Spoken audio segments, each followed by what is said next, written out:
Test paper समझ लो, most expected question समझ लो 2026 के। अब साइंस होगी चुटकी में। 18 मार्क्स की, एक मार्क्स का ये पोर्शन है, 18 मार्क्स आपके यहाँ से बनेंगे। अरे चाची तुम क्या टुकर टुकर देख रही हो हैं? देख रही है कुछ? तो ये धुरंधर मूवी देख ली है क्या सबने? वो लेंस है, इस लेंस की एक फिक्स पावर है। अगर मैंने बोल दिया -5 का मुझे चश्मा लगा है तो ये -5 का ही रहेगा। तो बच्चों आग लगने वाली है। जो भी 10th क्लास में है ना जेके बोस का, मैं सूरजमुखी तू चंद्रमुखी, तू मेरे ते दुखी मैं तेरे ते दुखी। दिखता वो लोग रेयर हैं और उनकी क्या बनती है हाइप, और इस वजह से वो है hyperopia. Twinkle little star how I wonder what you are. इस आंख से ऑब्जेक्ट होगा, इन्फिनिटी पे होता है ऑब्जेक्ट, इन्फिनिटी तक ये देख सकता है, बट जो ये इमेज उसकी बना पा रहा है ब्लड सी इमेज जो थोड़ी होती, जो भी इमेज ये देख, तो सर ये क्या आग लगा के बैठे हो? तो बच्चों आग लगने वाली है।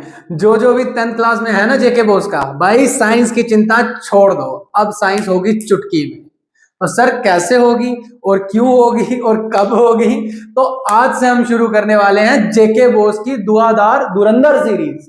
ठीक है, धुरंधर मूवी देख ली है क्या सबने? तो उसकी सीरीज शुरू होने वाली है। ठीक है, क्या रहने वाला है? तो सर आज की कक्षा में हम देखेंगे कौन से चैप्टर की कितनी वेटेज है, कैसा हमारा एग्जाम पैटर्न है, और इतना ही नहीं, एक चैप्टर भी निपटा डालेंगे जो कि है ह्यूमन आई। ह्यूमन आई चैप्टर का गेस्ट पेपर समझ लो, मोस्ट एक्सपेक्टेड क्वेश्चन समझ लो 2026 के। ठीक है, तो भाई जल्दी से जुड़ना शुरू हो जाओ और अपना एक ग्रुप बना लो। ठीक है, तो चलिए शुरू करते हैं। आइए बच्चों, ऐसा कंटेंट लाए हैं ना कि तुम भी सोचोगे सर कितनी मेहनत करोगे। हाँ, तो चलिए हम आज करने वाले हैं चैप्टर वाइज वेटेज कितनी कितनी है। तो ज्यादा समय ना लेते हुए सबसे पहले फिजिक्स की वेटेज देख लेते हैं। तो हमें पता है लाइट चैप्टर बड़ा ही टफ चैप्टर लगता है बच्चों को, जो कि अगर आप हमसे पढ़ेंगे तो चुटकी का खेल है। ठीक है, उसमें रिफ्लेक्शन और रिफ्रैक्शन वाला पोर्शन मिला के 8 मार्क्स का आने वाला है। Human I and colourful word जो आज हम निपटाने वाले हैं 5 से 6 मार्क्स का आता है। ठीक है, तो मतलब 5-6 मार्क्स आज पक्के करके जाओगे। इलेक्ट्रिसिटी चैप्टर 6 मार्क्स का आता है। Magnetic effect of electric current 6 से 7 मार्क्स का चैप्टर ये आता है। तो भाई ये हो गया हमारा फिजिक्स का निचोड़ कि कहां से क्या पढ़ना है और कितना पढ़ना है। और ये वाला और ये वाला चैप्टर हाई स्कोरिंग है। मतलब फिजिक्स के तो लगभग वेटेज सेम ही है, तो हर चैप्टर को देख के जाना है। बट अगर एक चैप्टर बोले तो लाइट काफी स्कोरिंग रहने वाला है। केमिस्ट्री की बात करें तो केमिकल इक्वेशन और रिएक्शन वाला जो चैप्टर है 6 मार्क्स का आएगा। एसिड बेस और साल्ट 6 से 7 मार्क्स का।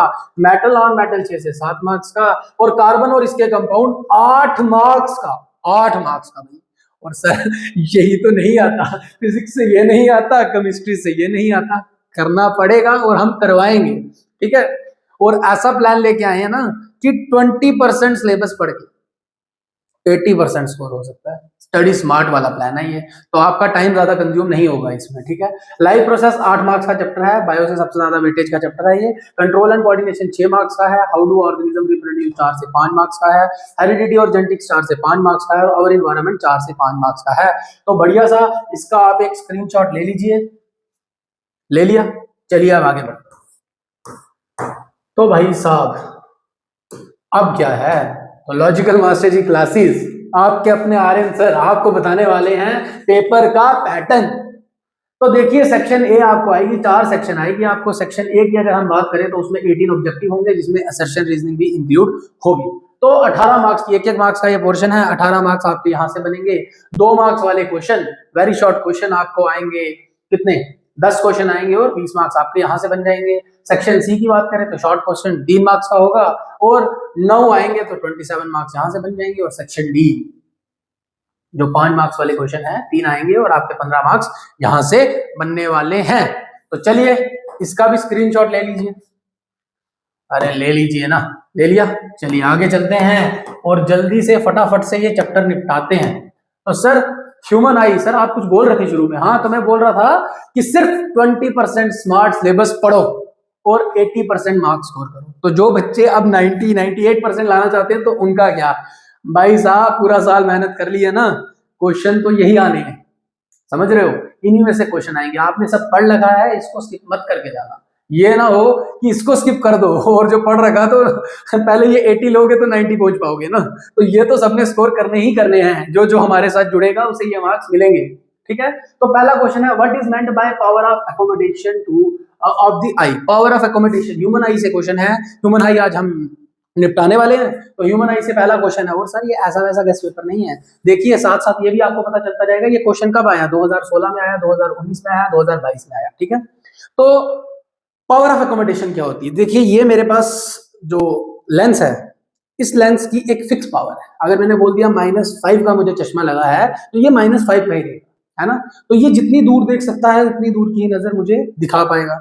बट हमारी जो आई का लेंस है वो पास की चीजें भी देख पा रहा है, दूर की चीजें भी देख पा रहा है, अलग अलग डिस्टेंस में भी देख पा रहा है। तो इसका मतलब हमारी आंख का जो लेंस है वो अपनी पावर को चेंज करता है, और पावर को चेंज करेगा, इसी को बोलेंगे पावर ऑफ एकोमोडेशन।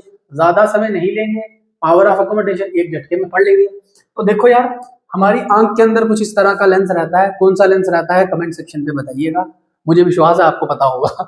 ठीक है, तो जो लेंस रहता है, हमारे लेंस को अपनी पोजीशन पे रखते हैं सिलियरी मसल्स। तो ये है सिलियरी मसल्स जो ग्रीन कलर के यहाँ दिखाई गए हैं। यहाँ पे है सिलियरी मसल रिलैक्स, और यहाँ पे है खिंचे हुए, ठीक है, अंदर की तरफ खींचते हैं बेसिकली। तो जब सिलियरी मसल रिलैक्स स्टेट में है तो लेंस हमारा कैसे है, मुटकू सा, है ना, मतलब थोड़ा सा मोटा है, थिक है।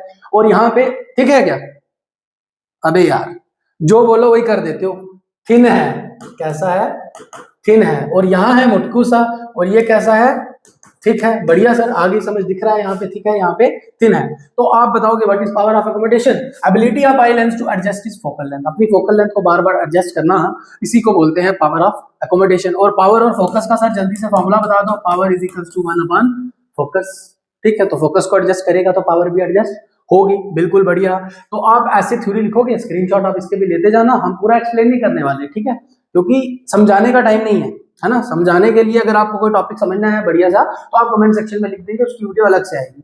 बट अभी मेन पर्सपेक्टिव है कि जल्दी से जल्दी, है ना, 20 मिनट के 25 मिनट के लेक्चर में हमें चैप्टर खत्म करना है। मतलब कि ये कर लिया और जब पेपर दे के आओगे ना, गारंटी कहता हूँ खुद ही कमेंट करोगे सर आया था, ठीक है।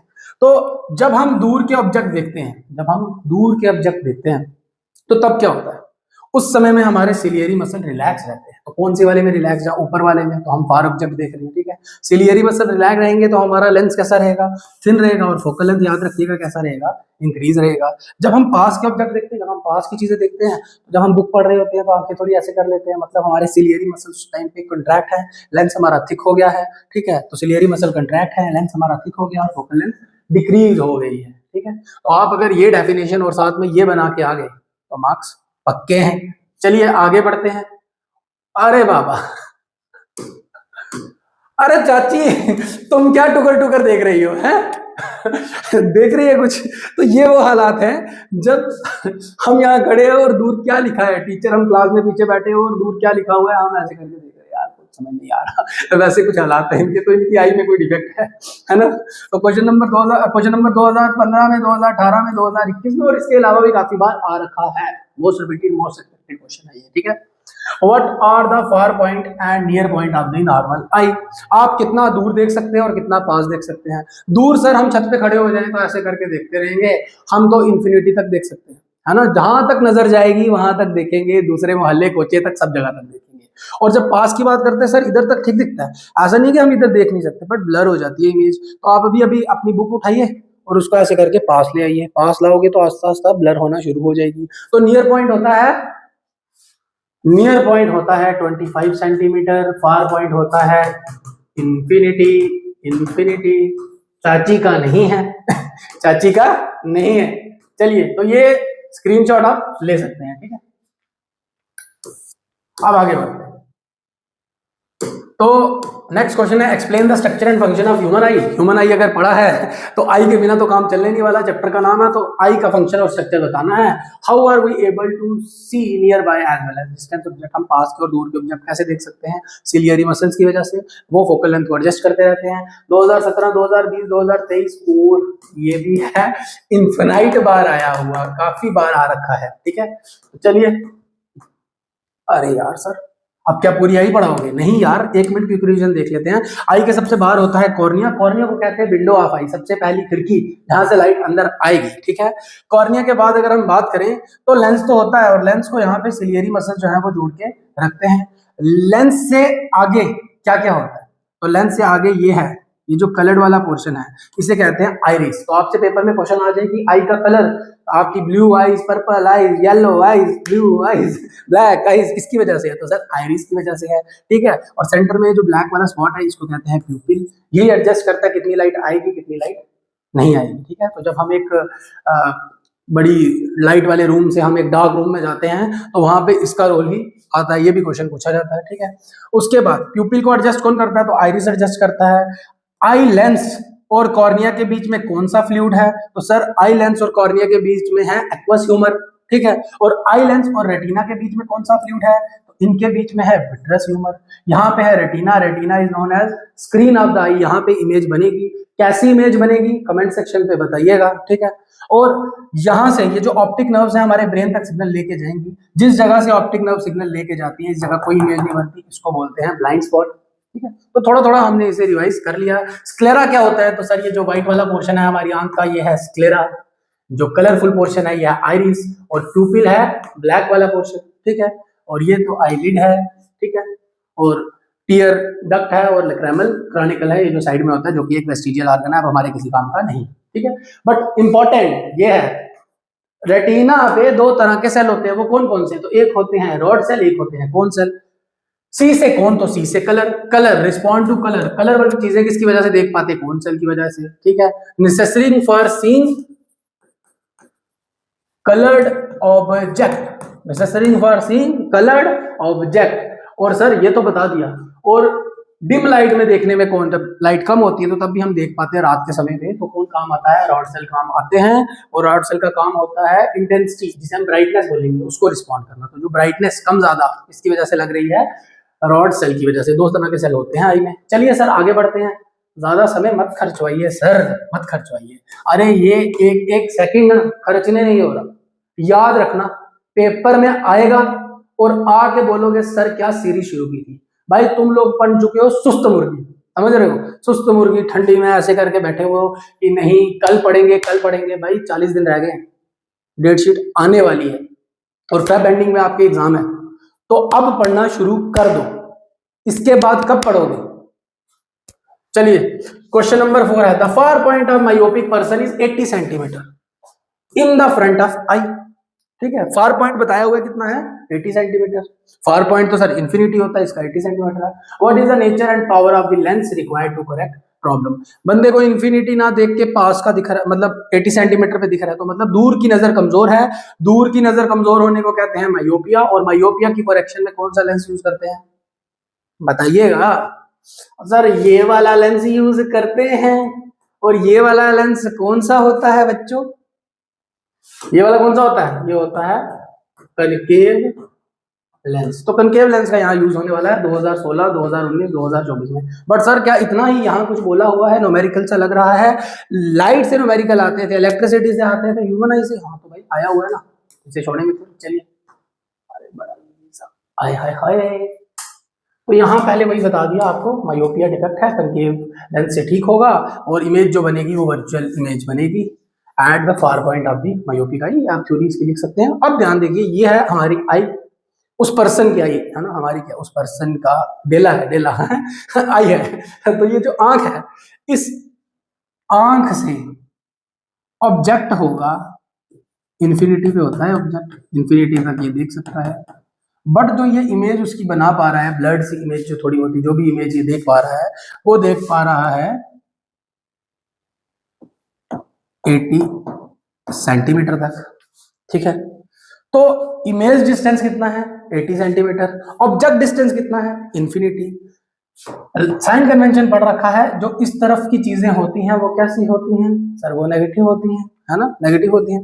तो इमेज डिस्टेंस कितना आ जाएगा, -80 सेंटीमीटर। उसको आप कन्वर्ट करोगे मीटर में, तो ये बन जाएगा 0.8, ठीक है, 0.80 मीटर माइनस का। और ऑब्जेक्ट कहाँ पे है, इन्फिनिटी पे, तो क्या प्लस का क्या माइनस का भी देखते हैं, ठीक है। अब हम बढ़िया सा लगाएंगे ना sir lens formula, 1/f = 1/v + 1/u, 1/v minus 0.80 metre plus, sir ये 0 कहाँ से आया, इसे हम करेंगे 1/∞, जो कि होता है 0 के बराबर, तो यहाँ 0 आ जाएगा। और 1/f अगर 1/- 0.80 के बराबर है, तो रेसिप्रोकल करेंगे तो f = आंसर आ जाएगा। और अगर फोकस आ गई तो सर अभी बताया था power is equals to 1 upon focus, तो इसका उल्टा करेंगे 1 अपॉन माइनस 0.80 तो 1.25 डायोप्टर। सर यहां से ये समझ आती है पावर का यूनिट क्या है, डायोप्टर, डायोप्टर। चलिए चलिए आगे चलते हैं। सर ये क्या है, ये क्या है? तो बच्चों देखो अब, अरे ये क्या बोल रहे हैं, नॉट श्योर इफ मायोपिया और हाइपरोपिया, ठीक लिखा है, हाइपरमेट्रोपिया या हाइपरोपिया भी आप कह सकते हो उसी को, और मायोपिया तो है ही है। तो ये बंदा कंफ्यूज रहता है आपकी तरह, पेपर में उल्टा लिखाता है मायोपिया कौन सा और हाइपर मायोपिया हाइपरमेट्रोपिया कौन सा, है ना। तो क्या हम इस पे देखते हैं, तो हम अपनी क्लास में देखेंगे। क्लास में भाई जितने बच्चे हैं जिनको चश्मा लगा हुआ है, पीछे डेस्क पे बैठते थे, बोर्ड नहीं पढ़ने होता था, उनको डॉक्टर ने चश्मा लगा दिया, ठीक है। तो मतलब दूर की नजर कमजोर थी। बड़े रेयर बच्चे हम ऐसे देखेंगे जिनकी पास की नजर कमजोर है, जो बुक पढ़ते वक्त सिर्फ चश्मा पहनेंगे, तो वो लोग हैं रेयर। वो लोग क्या है, रेयर। और रेयर लोगों की क्या बनती है, हाइप। जिन लोगों को पास का नहीं दिखता वो लोग रेयर हैं और उनकी क्या बनती है, हाइप, और इस वजह से वो है हाइपरोपिया या हाइपरमेट्रोपिया। और दूसरे वाले में आप समझ जाओगे, इस तरीके से आप इसे रिलेट कर सकते हो। तो बोले explain myopia, hypermetropia, presbyopia, 3 defect को एक्सप्लेन करो, उनके डिफेक्ट कैसे हुआ और उसकी करेक्शन क्या है, उनकी डायग्राम भी आपने बनानी है। डायग्राम आपको बुक में पड़ी हुई है, अगर बोलोगे तो अलग से प्रोवाइड कर देंगे लेक्चर में आपको, या अलग से एक लेक्चर ही बना देंगे, कमेंट सेक्शन में बोलोगे। 2016, 2019, 2024, और बिलीव में ये क्वेश्चन इतनी बार आया ना कि अगर आप पीवाईक्यू देखोगे तो नंबर ही खत्म हो जाएगा यहाँ बोर्ड पे लिखते लिखते, तो इसे छोड़ के मत जाइएगा सर, क्या करें। तो चलिए बच्चों देखो, डिफेक्ट मायोपिया आपको मैंने बताया, मायोपिया वो है जिसमें पर्सन को दूर का नहीं दिखता, हाइपरमेट्रोपिया वो है जिसमें पर्सन को पास का नहीं दिखता। ये उनके काज और करेक्शन आपने लिखने हैं, ठीक है, काज और करेक्शन आपने लिखने हैं, स्क्रीनशॉट ले लीजिए, ठीक है। अब सर ये प्रेसबायोपिया क्या है, तो प्रेसबायोपिया में क्या कोई प्रेस का यूज होता है, नहीं, ऐसा कुछ यूज नहीं है, बड़ा सिंपल है। प्रेसबायोपिया को बोला जाता है ओल्ड एज हाइपरमेट्रोपिया।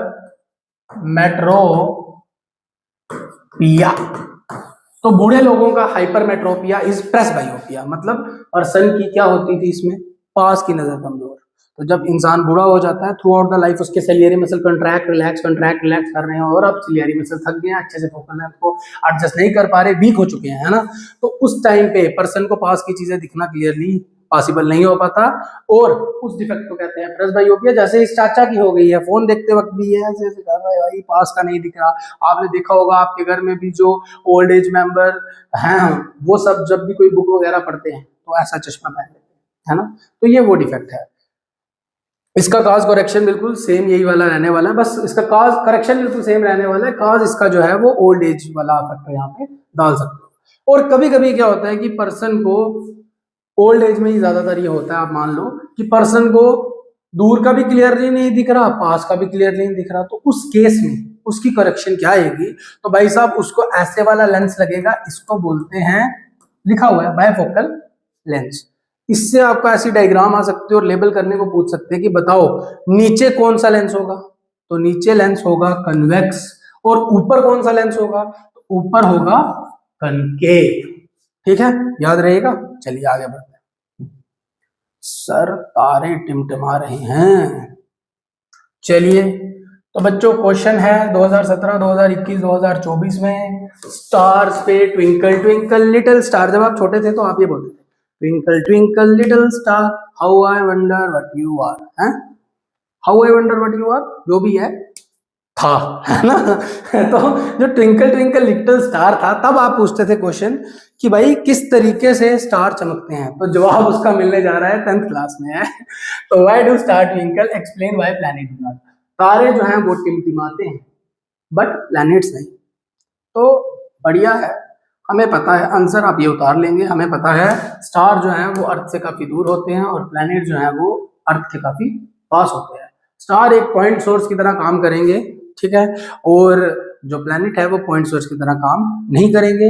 जब दूर से इस तरीके से स्टार से लाइट आ रही है तो वो अलग अलग जो एटमॉस्फेयर में मीडियम्स है उनसे रिफ्लेक्ट होगी, बेंड होते होते हमारी आंख तक पहुंचेगी। तो कभी हमें लगेगा यहाँ है स्टार, इसके पीछे देखेंगे कभी लगेगा यहाँ है, कभी लगेगा यहाँ है। इस वजह से अलग अलग डायरेक्शन में हमें स्टार देखने को मिलता है। तो बढ़िया है, आगे चलते हैं। तो ये क्या है? तो मैं सूरजमुखी, मैं सूरजमुखी, तू चंद्रमुखी, तू मेरे ते दुखी, मैं तेरे ते दुखी। तो फिर चंद्रमुखी बोल रही है कि छात पे चढ़ के मार छलांग, छात पे चढ़ के मार छलांग, तू भी सुखी तो मैं भी सुखी। तो चलो यार, ये सूरजमुखी चंद्रमुखी की बातें क्यों हो रही है? क्योंकि क्वेश्चन आया है, why does the sun appear reddish early in the morning and at sunset. तो बोल रहे हैं सनसेट के टाइम पे, जब सन डूबता है और उगता है, उस टाइम पे रेड रेड क्यों दिखता है? तो हमें पता है व्हाइट लाइट के 7 कलर हैं, VIBGYOR, विबग्योर, है ना। तो उसमें से सबसे ज्यादा जो स्कैटर होंगे वो नीचे वाले कलर हैं, बट जो रेड है उसकी वेवलेंथ ज्यादा होती है, वो स्कैटर नहीं करता। तो सर अब ऐसा क्या है नहीं करता, तो बता दो ना जल्दी से। ये लो यार, स्क्रीनशॉट आप इसका ले लो। यहाँ पे आपको दिख रहा है ये जो लाइन है, इसे कहेंगे होरिजन। जब सन राइज हो रहा होता है और सन सेट हो रहा होता है, तो सन हमारा होरिजन के पास होता है, और इसकी वजह से इसको काफी लंबा डिस्टेंस ट्रेवल करके हमारी आंख तक पहुंचना होता है। जब ज्यादा डिस्टेंस ट्रेवल करेगी तो वही लाइट हमारी आंखों तक पहुंचेगी जो सबसे कम स्कैटर करती है, और सबसे कम स्कैटर करती है सर रेड लाइट। इसी वजह से रेड सा कलर का ये हमें दिखेगा। दिन को जब ये ऊपर होता है तो तब अर्थ हमारे जो है हमारे पास होता है सन, तो इस वजह से जो है रेड लाइट नहीं, वहां पे जो है हमें रेड कलर का ये देखने को नहीं मिलेगा, ठीक है।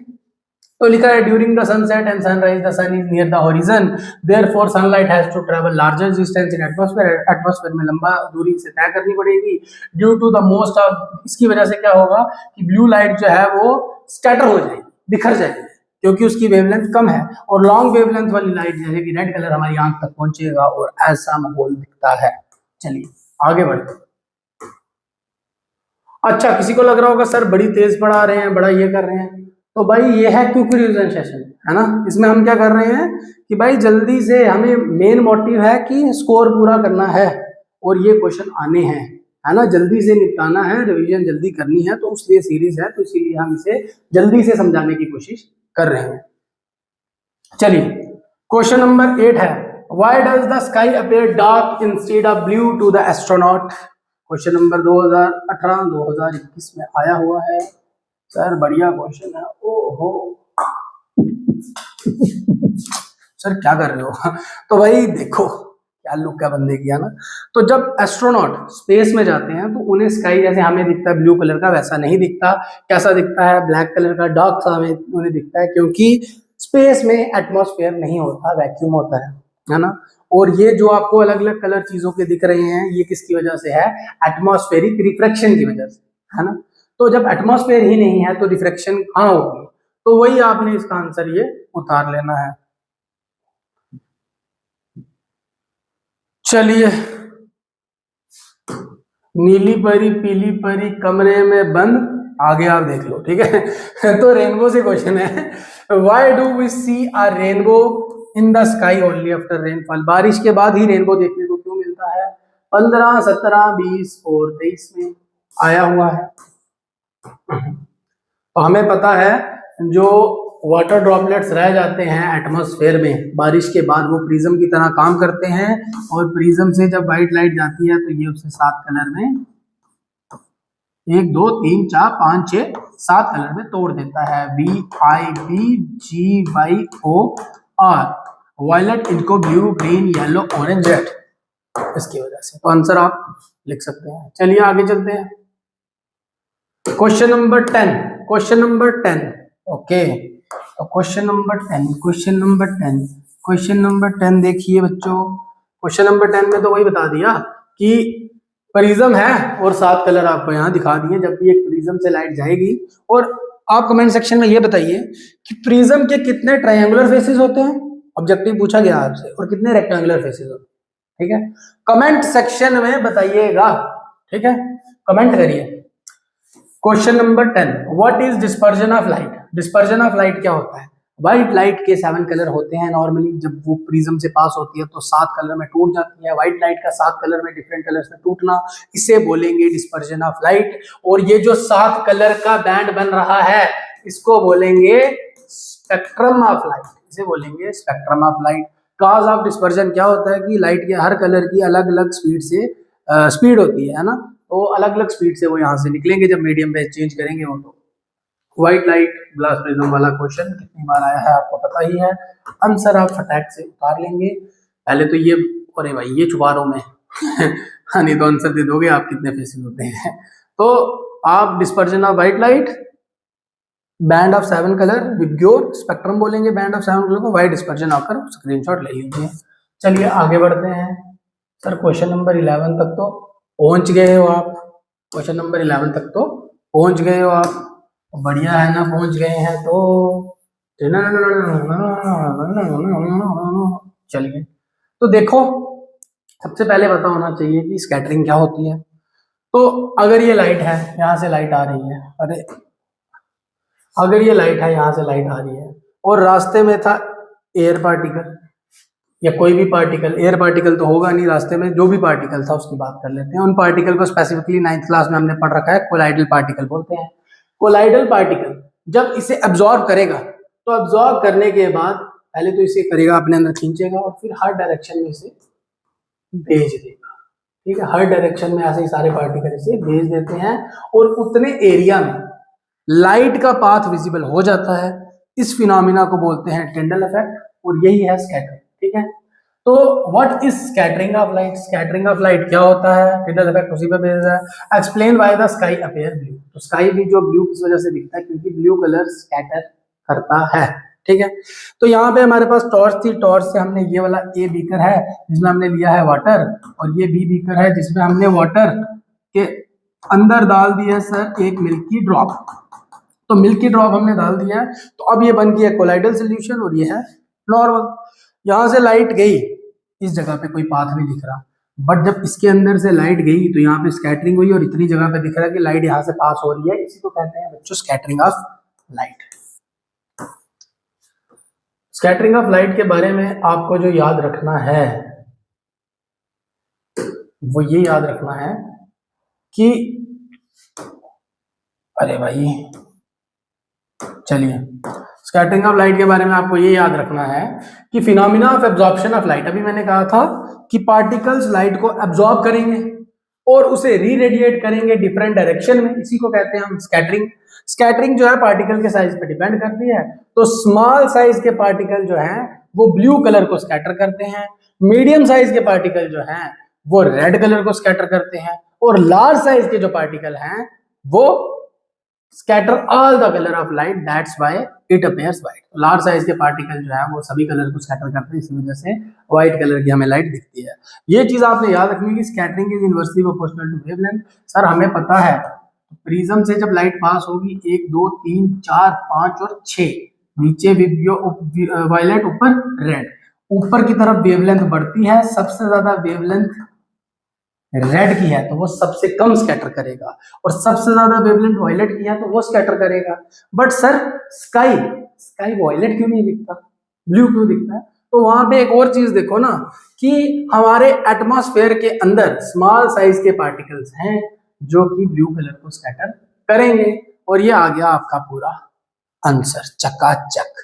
चलिए सर भोकाल सीरीज मचा दिए हो, खत्म भी कर दिए हो, तो आप देखो हर चैप्टर के बाद आप अगर चाहते हो कि आपको इस तरीके का कंटेंट मिले हर चैप्टर का, तो भाई अच्छे से कमेंट करो, शेयर करो। जितने बच्चों के कमेंट होंगे उतना मन करेगा जल्दी सीरीज लाने का। नहीं भी करोगे तो सीरीज आएगी बट डिले हो सकती। ठीक है, तो अगर चाहते हो कि जल्दी से अपनी साइंस को निपटाना और बाकी सब्जेक्ट्स पे कंसंट्रेशन है आपको लाना, तो भाई साहब कर दो शेयर। ठीक है, तो फाइनल एग्जाम टिप आपके लिए ये है जेके बॉस वालों इस चैप्टर की, कि जो मैंने क्वेश्चन कराए हैं इसमें से क्वेश्चन नंबर 3 5 6 7 9 10 और 11 तो मिस बिल्कुल मत करके जाना किसी भी सूरत हालात पे। ठीक है सर, बस इतना ही? नहीं जी नहीं, अभी देख के जाइए एक वाइब वाली लाइन है तुम्हारे लिए। सर ये वाइब वाली लाइन क्या है? तो यार ये बड़ा मेरा फेवरेट सेक्शन है। अभी हमारी 9th क्लास की जो बुक आई है उसमें भी हमने ये लाइन हर चैप्टर के एंड में डाली है, मतलब यही लाइन नहीं डाली, ऐसी सेगमेंट एक रखी तो वाइब बनी रहे ताकि हमारी, है ना। तो चैप्टर खत्म हुआ है ह्यूमन आई का, जिसमें हमने फोकस की बात कही, जिसमें हमने स्कैटरिंग की बात कही। तो देखिए क्या लिखा है, लिखा है फोकस क्लियर रखो। आपके एग्जाम डेज हैं तो बच्चों फोकस क्लियर रखो, टेंशन स्कैटर करो। टेंशन को आगे पीछे फेंक दो, बिखेर दो, बिखेरना है ना। और एग्जाम भी बोलेगा well done. Master ji logical master ji, thank you.